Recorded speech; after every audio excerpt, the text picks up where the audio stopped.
নমস্কাৰ, মই অমৰ বৰুৱা। মই ইয়াৰ লাচিত সেনাৰ সেনাধ্যক্ষ হিচাপে আছোঁ। এতিয়া অহাকালিলৈ আমাৰ লাচিত দিৱস 402 সংখ্যক কেন্দ্ৰীয় লাচিত দিৱস হ'ব আমাৰ কাৰণে। মহানায়কগৰাকীৰ আমাৰ যি জন্ম জয়ন্তী, তো আমি লাচিত সেনা আজি পঞ্চদশ হিচাপে আমি পালন কৰিবলৈ আগবাঢ়িছোঁ। আৰু লগতে আমাৰ লাচিত সেনাৰ প্ৰতিষ্ঠা দিৱসো হয়। আৰু গতিকে আমি অহাকালিলৈ এটা ব্যতিক্ৰম অনুষ্ঠান ৰাখিছোঁ। এই অনুষ্ঠানটোৰ জৰিয়তে আমি কাইলৈ আৰম্ভণি কৰিম। কথা হ'ল কি, আমি ইয়াতে পতাকা উত্তোলন হ'ব আৰু দ্বিতীয়তে আমাৰ ঐতিহাসিকভাৱে এটা আমি কাৰ্যসূচী লৈছোঁ। কাৰ্যসূচীটো হৈছে কি, আপোনাৰ কাজলী চকীৰ পৰা অতি শৰাইঘাটলৈকে আমাৰ নৌকা যাত্ৰা হ'ব। এই নৌকা যাত্ৰাটো যেনেকৈ আমাৰ ইয়াত শোভাযাত্ৰা কৰোঁ সচৰাচৰভাৱে, এই গোটেই নৌকা যাত্ৰাটোৱে আপোনাৰ ধৰি লওক এটা ঐতিহাসিক পটভূমিত আমাৰ উপস্থিত হ'মগৈ। আমি তাত আপোনাৰ ধৰি লওক কাজলী চকীটো এটা সম্পূৰ্ণ অসমৰ এটা ঐতিহাসিক স্থান। সেই স্থানতে আমাৰ লাচিত বৰফুকনে প্ৰথমবাৰৰ কাৰণে আহিবলৈ তেখেতে তাতে এটা সামৰিক ঘাটি তাতে তেখেতলোকে স্থাপন কৰিছিলে। আৰু সেই স্থানৰ পৰাই আহি এই শৰাইঘাট যুদ্ধখনলৈকে তেখেতলোকে আগুৱাই আহিছিলে। গতিকে আমি ভাবিছোঁ যে লাচিত দিৱসটো সচৰাচৰটো সকলোৱে পাতিয়ে থাকে বা আমিও পাতি থাকোঁ, প্ৰতি বছৰতে আমি অনুষ্ঠিত কৰি আহিছোঁ। গতিকে এইবাৰ অকণ ব্যতিক্ৰম হওক, যিটো অনুষ্ঠানৰ জৰিয়তে আমাৰ ভৱিষ্যত প্ৰজন্মই জানক যে কাজলী চকী তথা আমাৰ শৰাইঘাট যুদ্ধৰ যিটো আমাৰ শৰাইঘাটৰ স্থানডোখৰ আৰু এই ঐতিহাসিক যুদ্ধৰ যিখিনি পটভূমি আছিল, এইবিলাক আচলতে আমাৰ এতিয়ালৈকে সম্পূৰ্ণৰূপে ওলাই অহা নাই। আৰু চৰকাৰে সম্পূৰ্ণৰূপে ইয়াৰ যিটো সংৰক্ষণ বা যিটো তেখেতলোকে প্ৰস্তুত কৰি আমাৰ অসমৰ জনগণৰ আগত যিটো দাঙি ধৰিব লাগিছিলে, সেইখিনি সম্পূৰ্ণৰূপে হোৱা নাই বুলি আমি অনুভৱ কৰিছোঁ। সেইকাৰণে ভাবিছোঁ এই আমাৰ অহাকালিলৈ যিটো আমাৰ অনুষ্ঠান আছে, এই অনুষ্ঠানটোৰ জৰিয়তে অসমৰ ৰাইজে জানক এই লাচিত বৰফুকনক যিদৰে আমি তেখেতক আমি অনুভৱ কৰোঁ, জানো। গতিকে সেই তেখেতৰ যিখিনি চানেকি আছিলে সেইবিলাক যাতে ওলাই আহে। আৰু অহাকালি কি প্ৰগ্ৰাম ৰাখিছে তাৰ বাহিৰে? ধৰি লওক ৰাতিপুৱা আমি 7টা বজাত আমাৰ পতাকা উত্তোলন হ'ব। 7:15 হ'ব আমাৰ মৈদাম দৰ্পণ, প্ৰতিচ্ছবিত আমাৰ মাল্যাৰ্পণ। তাৰপিছতে আমি সেই কাজলী চকীলৈ যাম। কাজলী চকীৰ পৰা আমি সেই শোভাযাত্ৰাটো কৰিম নাৱেদি। তাৰপিছতে তাৰ পৰা আহি আমাৰ 2 বজাত আমাৰ ইয়াত ভোজমেল হ'ব আৰু লগতে আমাৰ লগে লগে এখন মুকলি সভা হ'ব। তাৰপিছতে আপোনাৰ সন্ধিয়া 7 বজাত পুনৰ বন্তি প্ৰজ্বলন তথা সাংস্কৃতিক সন্ধিয়া। মুকলি সভাত কোন কোন থাকিব? মুকলি সভাত এইবাৰ সেইটো এটা ব্যতিক্ৰম কাৰ্যসূচী হ'ব। আমাৰ আন্তঃ মহাবিদ্যালয়ত তাৰ্কিক এটা অনুষ্ঠান হ'ব। যিখিনি মহাবিদ্যালয়ত আপোনাৰ ধৰি লওক বৰ্তমানলৈকে তেখেতলোকৰ মহাবিদ্যালয়সমূহৰ যিটো তৰ্ক প্ৰতিযোগিতা হয়, তাত যিকেইজন বেষ্ট আমাৰ গুৱাহাটীৰ ভিতৰত যিমানখিনি মহাবিদ্যালয় আছে, তাৰ অধিকাংশ মহাবিদ্যালয়ৰ সেই বেষ্ট কেইজন আহিব ইয়ালৈ।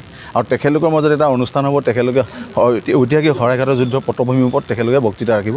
আৰু তাৰ যিকেইজনক বেষ্ট বুলি ভাবোঁ, আমাৰ ইয়াত যিকেইজন বিশিষ্ট ব্যক্তি থাকিব, তেখেতলোকৰ মাজত এজন চিলেক্ট কৰিব। আৰু চিলেক্ট হোৱাৰ পিছত আমাৰ ইয়াত যিসকল কণ ছাত্ৰ ছাত্ৰীসকল থাকিব, তেওঁলোকৰ আগত তেখেতলোকে সেইখিনি পৰ্যবেক্ষণ কৰি এটা ভাষণ ৰাখিব। তাত আমাৰ বহুত বিশেষ বহুকেইজন নাথাকে, আমাৰ 3-4জন থাকিব। তাৰে আমাৰ মাজত এজন আছে আমাৰ শ্ৰদ্ধাৰ খগেন্দ্ৰনাথ তালুকদাৰ। আৰু দ্বিতীয়তে থাকিব আমাৰ সদৌ অসম সাংবাদিক সন্থাৰ আপোনালোকৰ মুখপত্ৰ ৰিজু কুমাৰ শইকীয়া। আকৌ আমাৰ লগত থাকিব ডক্টৰ অসীম ভূঞা। আৰু লগত থাকিব আমাৰ দয়ানন্দ বৰগোহাঁই। এতিয়ালৈকে সম্পূৰ্ণ এইকেইজনে আমাৰ মাজত উপস্থিত থাকিব বুলি আমাক নিশ্চিতি প্ৰদান কৰিছে। সন্ধিয়া সাংস্কৃতিক সন্ধিয়াৰ বিশেষ আকৰ্ষণ কোনোবা শিল্পী বা নিমন্ত্ৰণে? তেনেকৈ বিশেষ একো হোৱা নাই। আমি ডাঙৰ শিল্পী আমি মাতি আনি এইটো অনুষ্ঠান কৰা নাই। আমাৰ গোটেই অনুষ্ঠানটোত আমাৰ শিশু শিল্পী কিছুমান আহিব আৰু তেওঁলোকো প্ৰতিষ্ঠিত বুলিয়ে ভাবিছোঁ। ইতিমধ্যে এজন আছে আমাৰ স্থানীয় এজন আশ্বাস আয়ুষ্মান বুলি, আৰু এজন আমাৰ বুবু বুলি কয়, বুবু শইকীয়া। তেনেকৈ আৰু 4-5জনমান আহিব ইয়ালৈ। অহাকালি এইখিনিয়ে এইখিনিয়ে সন্ধিয়া সাংস্কৃতিক সন্ধিয়াৰে হয় দিনজোৰা। আৰু বিভিন্ন আমাৰ যিখিনি জনগোষ্ঠীয় দল আহিব, তেওঁলোকে তেওঁলোকৰ সংস্কৃতি ইয়াত প্ৰদৰ্শন কৰিব। আৰু সেইটো আমাৰ দিনতো হ'ব, ৰাতিও হ'ব। আৰু ৰাতি বিশেষকৈ এই অনুষ্ঠানত সমবেত সংগীত হ'ব। সমবেত সংগীতটো আপোনাৰ 40জনীয়া এটা গোটে, তেওঁলোকৰ গোটেই অসমৰ যিটো প্ৰতিচ্ছবি দাঙি ধৰিব, সেইটো অকণ চাবলগীয়া। গতিকে আমি মুকলি সভাৰ আগে আগে কৰিম। আৰু আমাৰ ৰাতিলৈ তেখেতলোকৰ দৰে 7টা জনগোষ্ঠীয় এটা নৃত্য থাকিব ইয়াতে। লাচিত সেনাৰ সদৌ অসমৰ উপসেনাধ্যক্ষ হিচাপে আছোঁ। আজি বহু বছৰ হ'ল ইয়াতে জড়িত হৈ আছোঁ। পোনপ্ৰথমতে মই সকলোকে আমাৰ এই যি লাচিত দিৱস, তালৈ মই অসমবাসীক নিমন্ত্ৰণ জনাইছোঁ সাদৰে, আৰু লগতে সংগ্ৰামী অভিবাদন জ্ঞাপন কৰিছোঁ সকলোলৈকে। আমাৰ এইবাৰ আপোনালোকে ইতিমধ্যে গমেই পাইছে, আমাৰ সেনাধ্যক্ষই কৈছেই গোটেইখিনি কথা, যে আমি এবাৰ এটা ব্যতিক্ৰমী অনুষ্ঠান ৰাখিছোঁ আমাৰ ইয়াৰ মাজত। ইয়াৰ তৰফৰ পৰা আমি আচলতে যিসকল কণ ল'ৰা ছোৱালী আছে, আমাৰ মাজৰ পৰা ইতিহাস বোলা বস্তুটো হেৰাই গৈছে, পাঠ্যক্ৰমৰ পৰাও তেনেকৈ আঁতৰাই দিছে।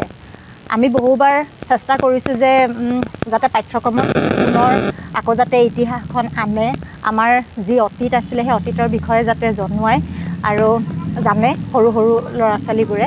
আজি লাচিত বৰফুকন বুলি ক'লে অকল মাত্ৰ নামটোহে আছে, অকল এটা অনুষ্ঠান কৰিব লাগে সেয়াই আমাৰ সকলোৰে মনত আছে আৰু প্ৰত্যেকে লাচিত দিৱসটোহে উদযাপন কৰে। কিন্তু লাচিত দিৱস বুলি ক'লে লাচিতে যিখিনি কৰি থৈ গৈছিলে, কি কৰি থৈ গৈছিলে, কণ সেই যিসকল উঠি আহিছে ছাত্ৰ ছাত্ৰী সেইসকলে ইমানখিনি কথা গমেই নাপায়। লাচিত বৰফুকনৰ বিষয়ে সকলো কথা গম নাপায়।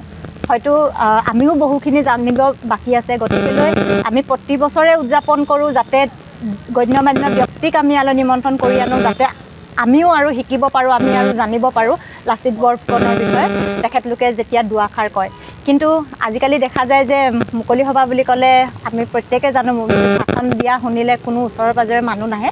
কিন্তু মই অনুৰোধ কৰিব বিচাৰোঁ যে আমাৰ এই মুকলি সভাসমূহত অকল গণ্যমান্য ব্যক্তিসকল বা স্থানীয় লোকসকলেই নহয়, সৰু সৰু কণ ল'ৰা ছোৱালীবোৰো যাতে ইয়ালৈ আহে আৰু লাচিত বৰফুকনৰ বিষয়ে বা আমাৰ ইতিহাসৰ বিষয়ে তেওঁলোকে যাতে জানে। আৰু এইখিনি জানিবৰ কাৰণে মই আমাৰ এনেকুৱা ধৰণৰ অনুষ্ঠানবোৰলৈ সকলোকে আহিবৰ বাবে মই নিমন্ত্ৰণ জনাইছোঁ। যিহেতু চৰকাৰে ইতিমধ্যে বুৰঞ্জী পাঠ্যক্ৰমৰ পৰা উঠাই দিছে আৰু আমি বছৰত দেখা পাওঁ লাচিত দিৱসৰ দিনাই লাচিত দিৱসটো অনুষ্ঠিত কৰে আৰু এই ক্ষেত্ৰত ধৰক শিল্পী দিৱসেই হওক জ্যোতিপ্ৰসাদ আগৰৱালা তেখেতৰো বছৰত এদিনেই স্মৰণ কৰা হয়। তেওঁলোকৰ বিশেষ অসমত অধিকাৰ আছে। গতিকে বিশেষকৈ আপোনাক কৈছোঁ মই লাচিত সেনা যিটো লাচিত সেনা আপোনালোকৰ লাচিত দিৱসৰ ওপৰত মানে লাচিতৰ ওপৰত বিভিন্ন এৱাৰনেছ প্ৰগ্ৰেম এনেকৈ ভৱিষ্যতে লোৱাৰ কিবা মানে প্ৰতিটো মাহতে হওক বা স্কুল কলেজ এনেকুৱা এটা কলেজ বা 4-5টা কলেজক মিলি তেওঁলোকক যাতে লাচিত বৰফুকন কোন আছিল, কেনেকুৱা কি গোটেইখিনি দিয়া কিবা সেনেকুৱা আমি তেনেকুৱা ধৰণৰ প্ৰগ্ৰেম কৰিছোঁ ইতিমধ্যে। আমি আমাৰ লাচিত দিৱসটো আচলতে আমি অকল যে গুৱাহাটীতে আমি অনুষ্ঠিত কৰোঁ তেনেকুৱা নহয়। আমাৰ প্ৰতি বছৰে আমাৰ বেলেগ বেলেগ অসমৰ বিভিন্ন জেগাত গৈ আমি এই অনুষ্ঠানটো আমি অনুষ্ঠিত কৰোঁ আৰু গুৱাহাটীৰ ভিতৰতে হ'লেও একেডোখৰ জেগাতে আমি কেতিয়াও আজিলৈকে মানে এই অনুষ্ঠানটো পতা নাই।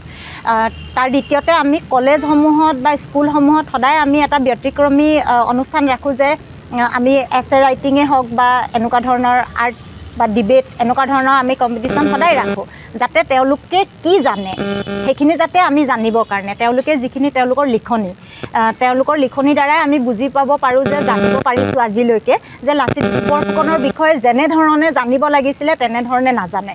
আৰু চৰকাৰেও যিহেতু লাচিত বৰফুকনৰ নামটো বাৰে প্ৰতি তেওঁলোকে ব্যৱহাৰ কৰে। আজি অসমত তেওঁলোকৰ নিজৰ স্বাৰ্থৰ কাৰণে আজি যিকোনো এটা মানে অনুষ্ঠানতে তেওঁলোকে লাচিত বৰফুকনৰ নামটো তেওঁলোকেও লয়, তেখেতলোকেও লয়। কিন্তু লাচিত বৰফুকনৰ বিষয়ে নামটো লয় হয় কোনো জেগাত অকল মূৰ্তি এটা স্থাপন কৰিয়ে তেওঁলোকে তেওঁলোকৰ কৰণীয়খিনি সামৰি থৈছে।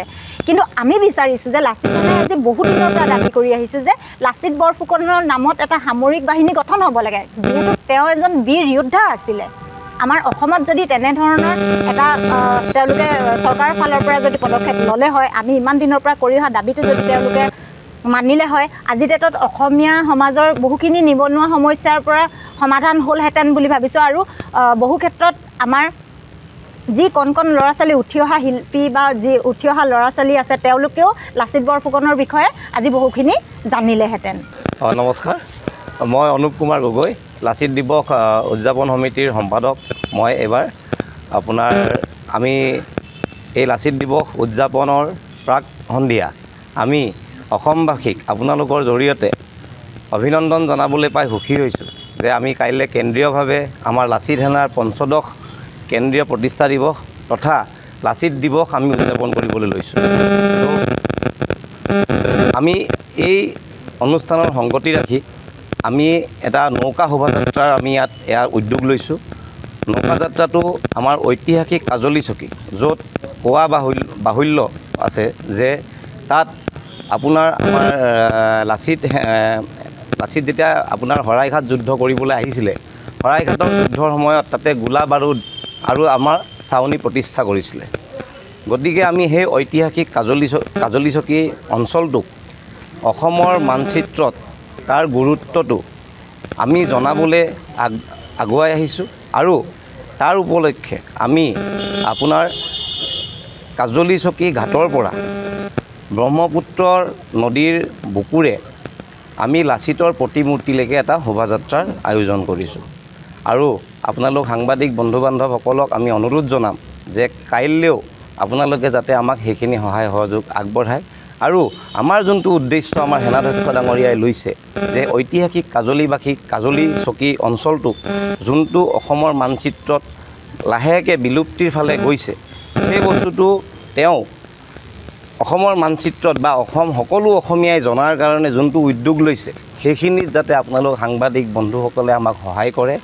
আহক আমি সকলোৱে লাচিতক স্মৰণ কৰি আমাৰ যে জাতিৰ নায়ক হিচাপে আমি যোনটো মানুহ, সেইটোত আমি গোটেই সকলোৱে স্মৰণ কৰি আৰু এই আগন্তুক অহাকালি হ'বলগীয়া লাচিত দিৱসক যাতে আমি স্মৰণীয় কৰি ৰাখিব পাৰোঁ, তাৰেই কামনা কৰিছোঁ। ধন্যবাদ।